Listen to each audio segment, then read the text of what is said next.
Ibrahim bukan seorang Yahudi dan bukan pula seorang Nasrani, akan tetapi dia adalah seorang yang lurus lagi berserah diri kepada Allah, dan sekali-kali bukanlah dia termasuk golongan orang-orang musyrik.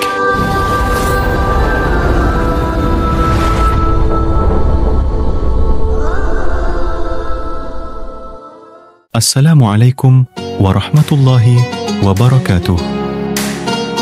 Alhamdulillah, wassalatu wassalamu ala rasulillah wa ala alihi wa syahbihi wa man wala.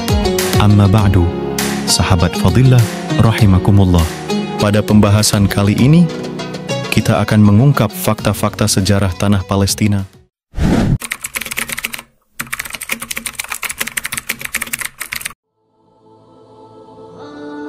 Kedatangan Yahudi ke Timur Tengah tidak hanya dipicu oleh faktor teknis, seperti kegagalan Turki Utsmani dalam Perang Dunia I melawan Inggris dan sekutunya, tapi juga didorong oleh ideologi, yaitu cita-cita Yahudi untuk mendirikan negara mereka sendiri, homeland, yang menerapkan hukum-hukum Taurat versi mereka.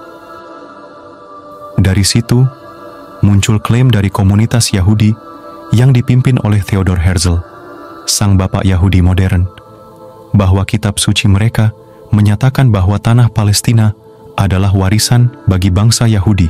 Alasan utama Yahudi memilih Palestina adalah karena mereka percaya bahwa tanah Kan'an telah dijanjikan kepada Nabi Ibrahim dan keturunannya untuk membangun negara di wilayah tersebut. Mereka mengklaim bahwa mereka adalah keturunan dari Nabi Ibrahim. Janji ini tercatat dalam kitab Kejadian 15 ayat 3 hingga 5. Kami akan memberikan tanah ini dari sungai Mesir hingga sungai Eufrat yang besar. Oleh karena itu, baik Yahudi fundamentalis maupun liberal berbondong-bondong datang ke Palestina untuk mewujudkan janji dalam kitab suci mereka. Bahkan, kedatangan mereka telah berlangsung sebelum tahun 1948 yang menjadi hari jadi negara Israel. Namun, klaim mereka ini dianggap lemah. Jika benar Palestina adalah tanah yang dijanjikan, mengapa isu ini tidak muncul sejak dahulu kala? Bahkan, isu ini belum ada ketika gerakan politik Zionis pertama kali muncul di zaman Theodor Herzl. Sebelum Palestina, awalnya Theodor Herzl menetapkan beberapa wilayah di Afrika, Amerika Utara, dan El Arish di Sinai Mesir sebagai tanah nasional mereka. Nama Palestina memang sudah sering disebut, tapi pemikiran tentang tanah yang dijanjikan baru muncul setelah beberapa waktu. Theodor Herzl juga pernah mencoba mencari tempat bagi Yahudi di Mozambik dan Kongo. Tokoh-tokoh Zionis lainnya, seperti Max Nordau, pada tahun 1897 mengusulkan Argentina untuk negara Yahudi. Tahun 1901, ia mengusulkan Siprus, dan di Uganda tahun 1903. Jika Yahudi mengklaim, berdasarkan garis keturunan, bahwa mereka adalah pewaris tanah Palestina, klaim ini sangat rapuh dan mudah dibantah. Kenapa? Karena nenek moyang bangsa Arab dari kalangan Kan'an telah menetap di tanah tersebut sejak awal tahun 3000 sebelum Masehi atau bahkan sejak 4000 sebelum Masehi. Wilayah tersebut kemudian dikenal sebagai Tanah Kan'an. Setelah beberapa waktu, wilayah tersebut memiliki 3 bahasa yang digunakan untuk komunikasi sehari-hari. Arab, Aramia, bahasa yang digunakan Nabi Isa, dan Kan'ania. Khaz'al al-Majidi menyatakan bahwa orang-orang Kan'an berasal dari wilayah pesisir Teluk Arab. Hal ini didasarkan pada adanya kesamaan nama-nama tempat di pesisir Teluk Arab di era klasik dengan nama-nama kota tempat tinggal orang-orang Kan'an di wilayah Syam. Selain itu, orang-orang Kan'an di Syam berkomunikasi dengan menggunakan bahasa Semit yang mirip dengan bahasa orang-orang Kan'an, Ameria, yang berasal dari Jazirah Arab. Orang-orang Kan'an ini dikenal dengan istilah Arab Baidah, bangsa Arab yang telah punah. Adapun Nabi Ibrahim hijrah dari Aur di Irak menuju Palestina pada pertengahan atau akhir tahun 3000 sebelum Masehi. Dan ada pula yang mengatakan 1500 tahun setelah kedatangan orang-orang Kan'an. Di tempat itulah istrinya mengandung dan melahirkan Nabi Ishak, ayah dari Nabi Yakub, yang kemudian Nabi Yakub juga dikenal dengan nama Israel. Dengan demikian, orang-orang Arab telah lebih dahulu tinggal di wilayah Palestina dibandingkan dengan nenek moyang bangsa Israel. Dari berbagai sudut pandang, sangat sulit untuk menyatakan bahwa Yahudi memiliki hak atas tanah Palestina. Klaim ini muncul karena Yahudi memiliki pengaruh yang kuat di panggung internasional. Namun, jika ditinjau lebih jauh, sulit untuk menyatakan bahwa mereka berhak atas Palestina, baik dari sisi historis, garis keturunan, maupun agama. Pertama, dari sisi historis, Yahudi selalu berargumen bahwa mereka mewarisi tanah leluhur mereka di Palestina. Padahal, leluhur bangsa Arablah yang pertama kali menetap di Palestina.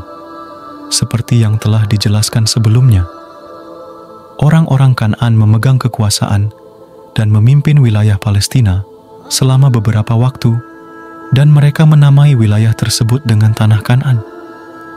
Sementara itu, Nabi Ibrahim, jika benar garis keturunan mereka berasal dari Nabi Ibrahim, tidak memiliki kekuasaan di tanah Palestina. Beliau tinggal di wilayah tersebut tidak lebih dari 100 tahun. Jumlah keturunan beliau selama masa tinggalnya hingga masa Nabi Yakub tidak banyak, tidak lebih dari 70 orang. Selama periode itu, 2 atau 30 tahun, keturunan beliau tidak memiliki kekuasaan di Palestina. Setelah itu, mereka pindah ke Mesir karena Nabi Yusuf menjadi penguasa di sana.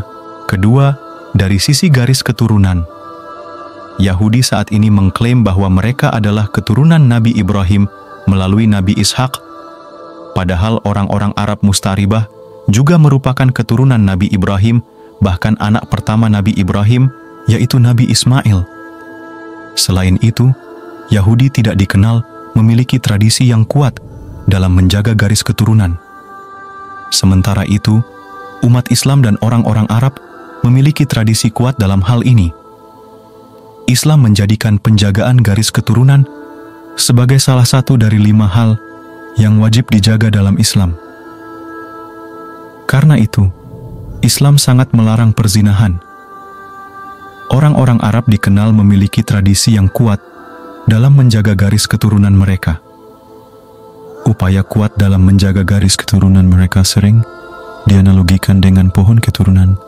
Kurangnya tradisi Yahudi dalam menjaga garis keturunan diperparah dengan adanya pemahaman matrilineal, mengambil garis keturunan dari jalur ibu yang berkembang di antara mereka. Pada abad kedua, para rabi Yahudi mengubah tradisi patrilineal menjadi matrilineal yang mereka klaim sebagai ajaran Talmud. Keyakinan ini terus berkembang di kalangan Yahudi Ortodoks. Sementara itu, Yahudi Amerika tidak terlalu mempersoalkan hal ini.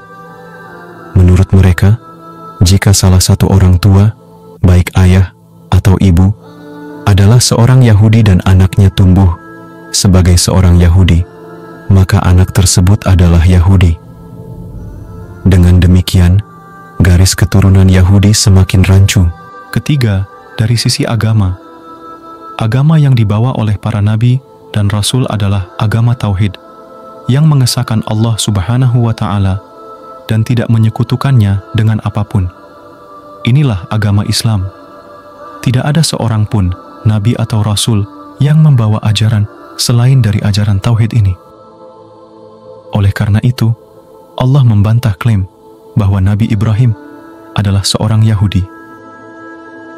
Allah Subhanahu wa Ta'ala berfirman, yang artinya, Ibrahim bukan seorang Yahudi dan bukan pula seorang Nasrani.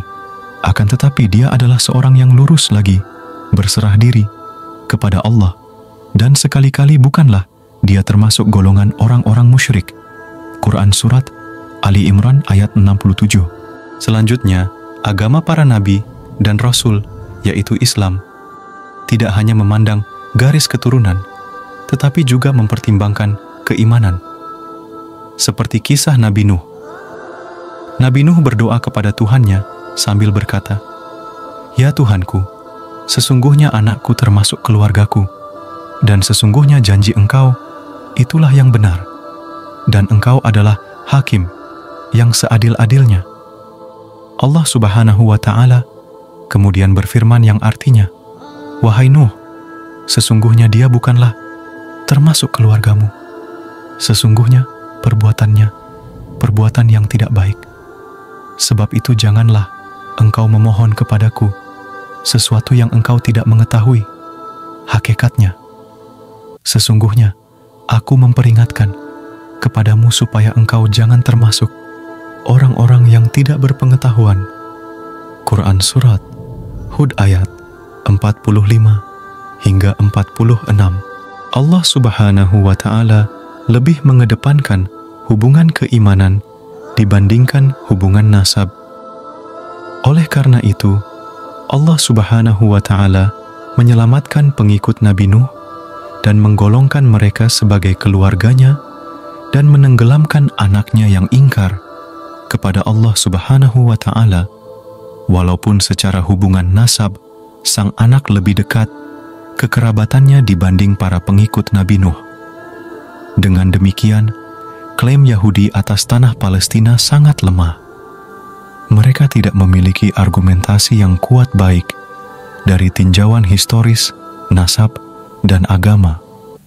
Mereka tidak lebih dari penjajah yang merebut paksa Palestina dari pemukim aslinya. Wallahu a'lam bishawab. Semoga apa yang disampaikan tadi dapat memberi manfaat dan kebaikan bagi kita semua. Tentunya kesempurnaan hanya milik Allah Subhanahu wa Ta'ala semata. Karena itu saya memohon maaf atas ucapan dan tindakan yang tidak mengenakan bagi para pendengar. Wallahul muwafiq ila aqwamit thariq akhirul kalam. Wassalamualaikum warahmatullahi wabarakatuh.